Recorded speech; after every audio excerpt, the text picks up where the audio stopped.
It was a dark and stormy night. Actually it was. It was a dark and stormy night a couple of months back. I was leaving Cornwall Church, headed home down in Skagit County, and as I'm driving down Interstate 5, I get a text on my smartphone that says high wind advisory for the next couple of hours. And I remember thinking, well, we get these all the time, so I clear it off my phone. But as I got into our neighborhood, the giant evergreen trees that surround our neighborhood were swaying to and fro. I get to our driveway and I see our garbage can that had been set out for the next morning had toppled over. I get into our living room and I peer out the back window and I see our trampoline is still there, but a major storm is evidently on the way. And then the rain started. It was a good pelting downpour with instant puddles on the patio. And next the lights began to flicker. And soon after, the power went out. Now, we hadn't prepared for losing power, so our family of 4 immediately began a scavenger hunt around the house, trying to collect every possible flashlight that we owned. And it wasn't long before we had a pile of flashlights on our dining room table, ranging from a pocket flashlight to a camping crank flashlight to one of those giant mag light flashlights. But our celebration, it was short-lived because one by one, click by click, we realized every flashlight was dead. And it was in that moment the obvious became very apparent. Light is critical in the dark. Light is critical in the dark. And actually, that's exactly the point of the parable we're going to look at as we have this final parable in this series, the puzzle of parables. And if we think back to week 1, when Pastor Bob would lay the groundwork for this series, we remember Jesus used parables, stories with illustration and moral, and a point to alter our Christian living, in order that we might change how we live based on what we learn through the parable teaching of Jesus. And I would offer you this. I don't think it's a coincidence we will end this series with this parable. In other words, all the parables we've looked at culminate with this final calling from Jesus, the how-to, the application. And it's simply this. Based on all you've learned, be light. Be light. This parable found in the Gospels of Matthew and Mark and Luke is one of Jesus' shortest parables and simplest parables, yet one of the most profound and life-transforming, and it's simply this, the lamp on the stand. Now in Mark's Gospel, he would write it this way. He said to them, "Do you bring in a lamp to put it under a bowl or a bed? Instead, don't you put it on its stand?" Luke's Gospel would write it this way. "No one lights a lamp and hides it in a clay jar or puts it under a bed. Instead, they put it on a stand so that those who come in can see the light." 2 different authors, but one very simple, common sense illustration. And while one could read this as this is sarcastic Jesus, I would offer that when you read this through the lens of Jesus teaching through parables, I think we're simply hearing sensical Jesus. Now first, Jesus always ensured that the parable was relatable. All those listening would have understood his reference, a common, everyday lamp on a stand. And this lamp would have consisted of a small pitcher or saucer with a handle on the end, and in the pitcher would be filled with oil, and on the oil would be placed a floating wick. It also would have been understood that this lamp was A, necessary in the dark, and B, its placement was critical. In order to maximize the light from that lamp, it would have to be placed on a lampstand or up high or on the wall where light could spread across the room and for all those in the room. So for obvious reasons, no one would think to place that lamp under a basket, under a bowl, under a bed, under a bushel, because you wouldn't have light. It wouldn't have purpose. A contemporary translation might have it go this way: don't bake a cake and then not eat it. Don't register for college and then not go to class. Don't own a cell phone and don't make calls. Or don't buy a Christmas tree and then not decorate it. So at this point, I can't help but wonder, was someone there in the crowd, maybe a disciple, kind of scratching their head going, okay, Jesus, so what you're saying is, don't light the lamp and then hide it. We got it. I actually think we have time for another parable. I wonder if they're thinking this is too easy, this is too simplistic. But sometimes the most obvious command is the most difficult to apply. And I think over our time together, you'll see there's a lot to unpack in this very short and simple parable. In fact, for some, this parable and the calling to Christ followers is one of the most challenging and, in some cases, high-stress inducing. You see, Jesus' directive to not light a lamp and hide it is about far more than a decorative wall display in your living room. And in fact, it's actually in Matthew's gospel that we get the best, most complete version of this parable teaching. You see, Matthew will parallel what Mark and Luke say, and some. He writes this: "You are the light of the world. A town built on a hill cannot be hidden. Neither do people light a lamp and put it under a bowl. Instead, they put it on a stand, and it gives light to everyone in the house." Matthew's declaration brings both clarity and confusion in this more illustrative telling of the parable. Now, he too includes some of that lamp under the bowl commentary, but notice what he leads with. You are the light of the world. Well, is Jesus the light of the world?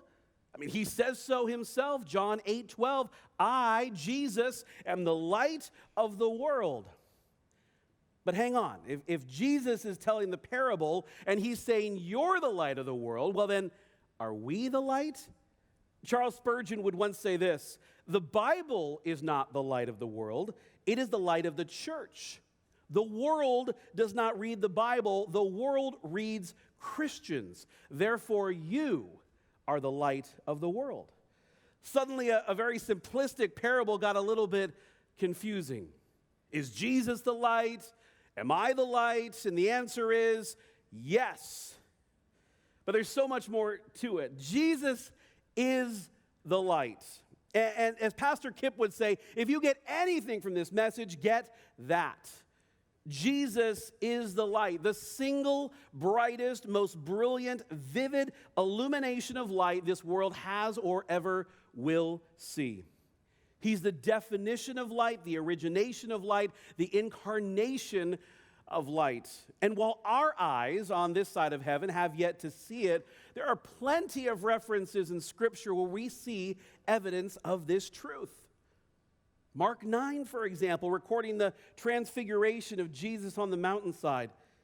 Mark would record this: after 6 days, Jesus took Peter, James, and John with him and led them up a mountain where they were all alone.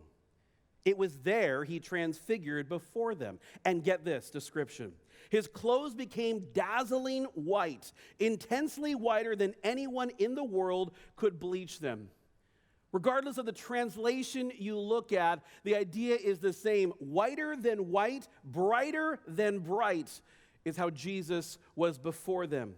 So here in this parable, or in anywhere in Scripture, when there's a reference to the light of the world, make no mistake, all roads lead to Jesus. Okay, so if Jesus is the light, where does that leave us? What's our responsibility?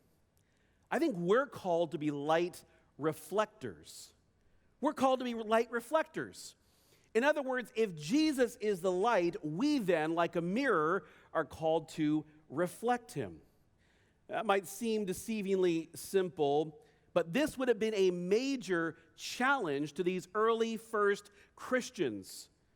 They were cruelly persecuted for having such a bold faith. They would have faced the decision of having to hide their lamp under cover, as to not risk being tortured or imprisoned or, worse, killed. This would have been a real-time, real-life decision of application for them. Now, grateful, we don't have that same ramification for our faith today. Doesn't make it any easier at times. You see, being a reflector of the light of Jesus should be challenging. It should be convicting. And on our faith journey, it should be a good faith-stretching challenge. A challenge for all those that follow Jesus. For all who understand that for this to work, I've got to decrease so that Christ can increase. And all means all. It includes all people, all imperfect people. Everyone with mistakes and failures and faith missteps, you too are called to be a light reflector. God, in his unmeasurable wisdom, God in his goodness and grace, chooses us to reveal Jesus by our reflecting his light to a lost and dying world. Pastor Craig Dennison would write this in a blog. I used to think God wanted to reveal perfection in me, he writes, that I had to act perfectly in order to demonstrate Christ. What I didn't realize is the greatest revelation I could give a broken and needy world is that God, through the immeasurable depth of his love, meets me in my brokenness and continually makes me whole. I realized that God, only by his grace, is taking what was lost and weak and selfish and lonely and filling it with unimaginable love and security through a restored relationship with him. God doesn't want you to reveal perfection. He wants you to reveal the fact that your imperfection, he loves you still with an everlasting love. You know, the more I settle into who God is, the more I am convinced it becomes clear that despite who I am and what I bring to the table, he wants to use me for his plan and his purpose. God wants to use me, Brian, the sinner, to reflect his son in order that people that don't know Jesus might see Jesus in me. And he's less interested in the Bible memorizing, small group leading, worship singing, youth group leading pastor at Cornwall Church, and way more interested in Brian, the guy who's doing his best to get it right. I mean, several weeks ago, Pastor Kip shared in his message, our job is to reflect Jesus as we live in the tension of a fallen world. That's our job. To reflect Jesus as best we can in this world we temporarily call home. I mean, the world is already skeptical. The world begins at a skeptic's point of view. So imagine the paradigm shift when they see imperfect Christ followers shine an imperfect, authentic need for Jesus and a reflection from Jesus despite that imperfection and the evidence of work in their lives. I would offer this: they are posed more than anyone else to shine the light of Jesus in a way to make life-changing impact. Those that have received the light of Jesus, we're called to not conceal it and hold on to it. Jesus doesn't want you to hold on to what he's given you. He wants you to shine it to anyone and everyone. He tells this parable of a lamp on a stand to encourage his followers to be an example. In fact, in Matthew's gospel, this is married up to the salt and light message. Be different, stand out. And if we get this right, the world will see Jesus in our reflection. I love what Dwight Moody will say on this exact topic. Check this out. We are told to let our light shine. And if it does, we don't need to tell anybody it does. Lighthouses don't fire cannons to call attention to their shining. They just shine. In other words, when we get this right, people won't see you or me or how great we are or how not great we are. They'll see Jesus in us without any pomp and circumstance. And Jesus will remain the subject. So 1, Jesus is the light. 2, we are called to reflect that light. But wait, there's more. Jesus here speaks to his light and our calling. This answers the who, but Jesus also addresses the where and the what. In Matthew's gospel, he continues. He says this, "In the same way, let your light shine before others, that they may see your good deeds and glorify your Father in heaven." Now, sometimes as Christians, I'm sure we'd like to have an on and off switch, but there isn't one. We are just consistently on. We are on in how we talk and how we act and how we speak and how we reflect Jesus as Christians. I mean, if there was an on and off switch, we would get high marks for when we came to church. But how about the times through the week?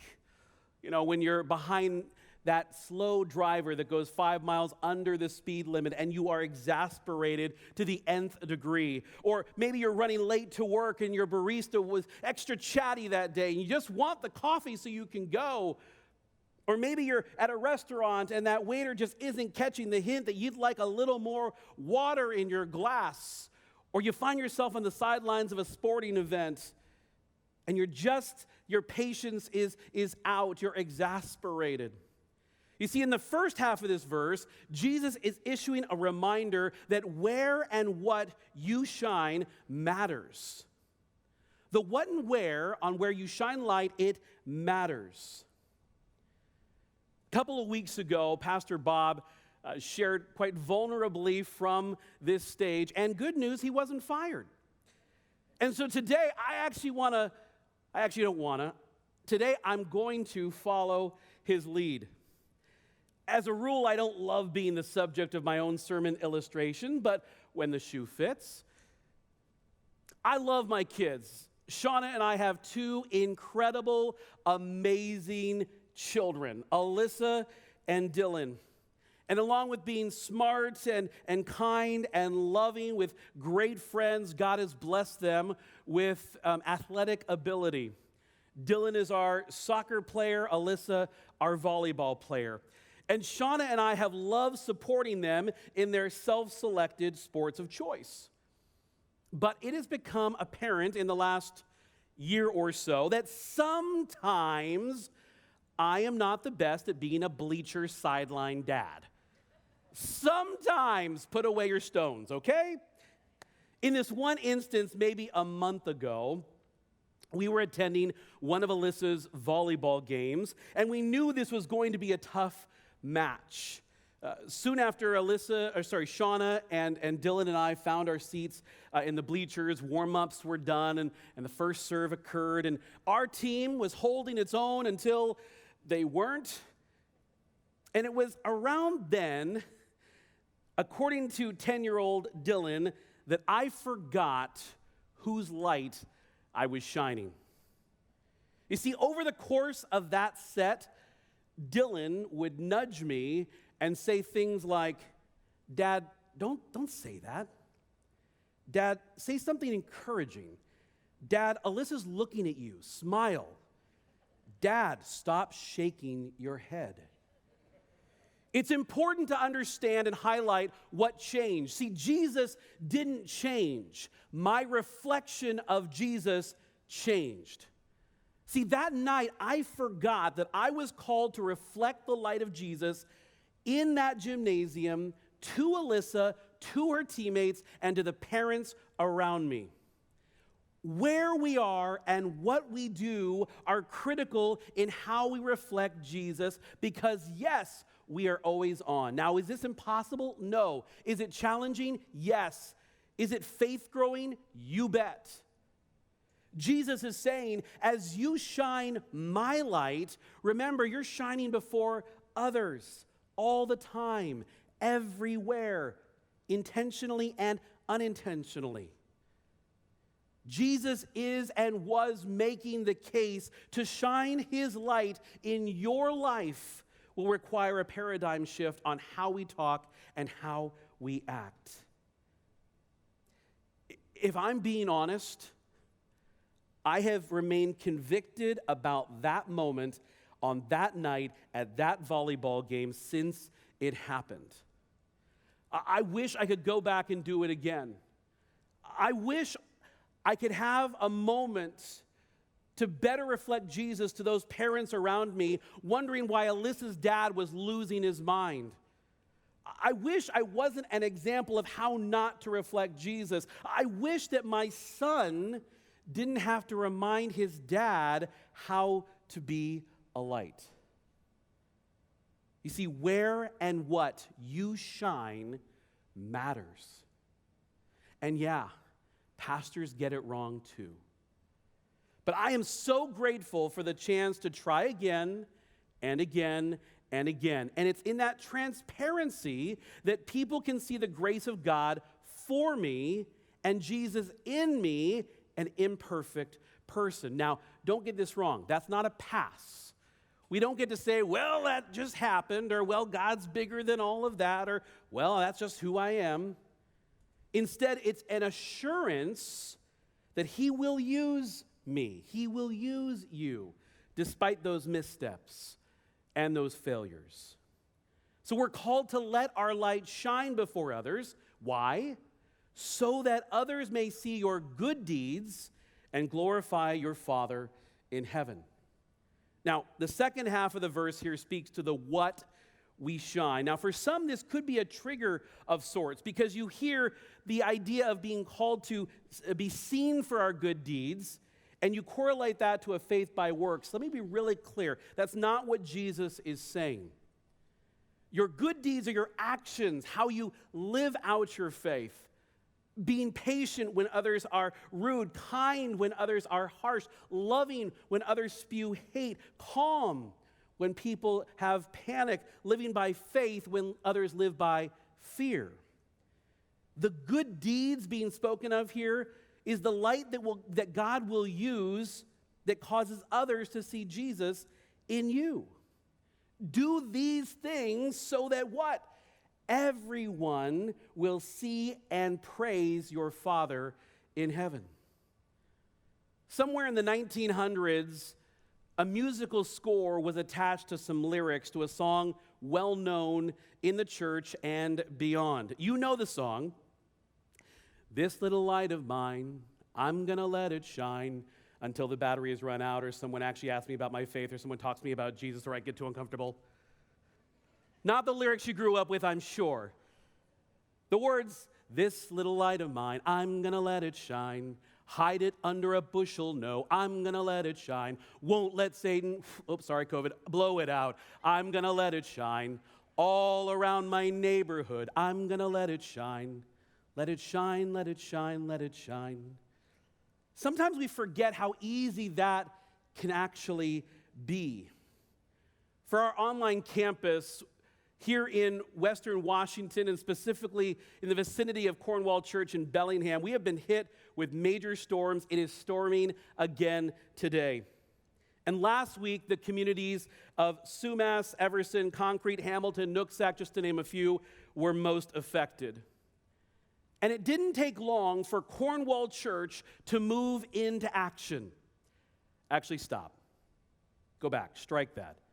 It didn't take long for attenders who call Cornwall Church their home to spring into action, to begin shining the light of Jesus through praying, serving, and financially giving. And not for their benefit, not for our benefit, not for our name, not for Cornwall Church, or for recognition or for credit. People shining the light of Jesus to others, allowing their deeds, their actions, to point people to Jesus.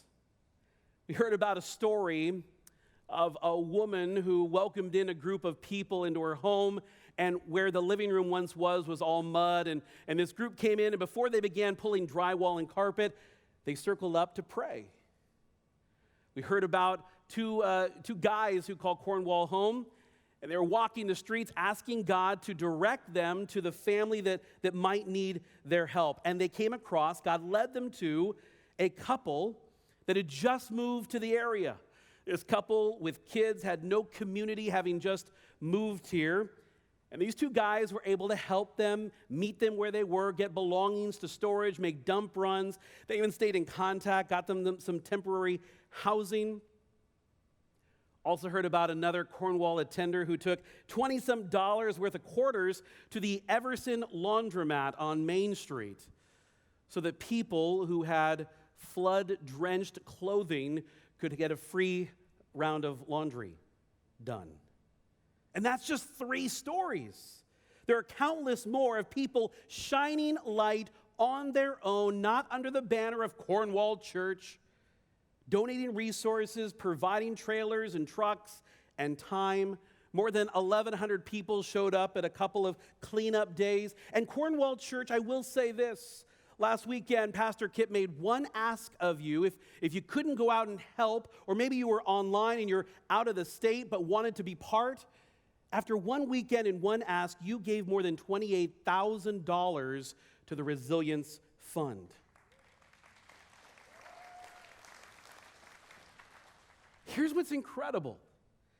When we let our light shine before others, by doing good deeds in this way, the Big C church gets a little bit smaller. And no one, and no church, and no denomination gets the credit, and the light of Jesus gets a little bit brighter. You see, that's the call. That's the point of the parable.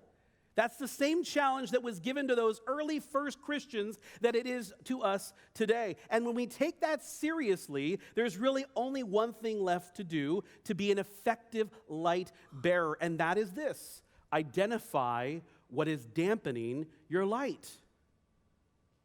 Identify what in your life is dampening your light. In a world that will default always to darkness, Christ followers need to be acutely aware of the status of your light.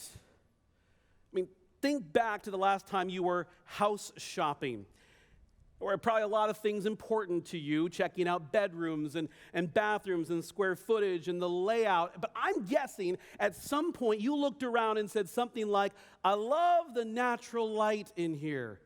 I love the canned lighting here. This room will need more light. It's critical for us to know what in us is dampening the light of Jesus in our lives. For that pile of flashlights on our dining room table, it was a lack of batteries. So what is it for you? I mean, if you were really honest with yourself, are you physically tired? Are you mentally burned out?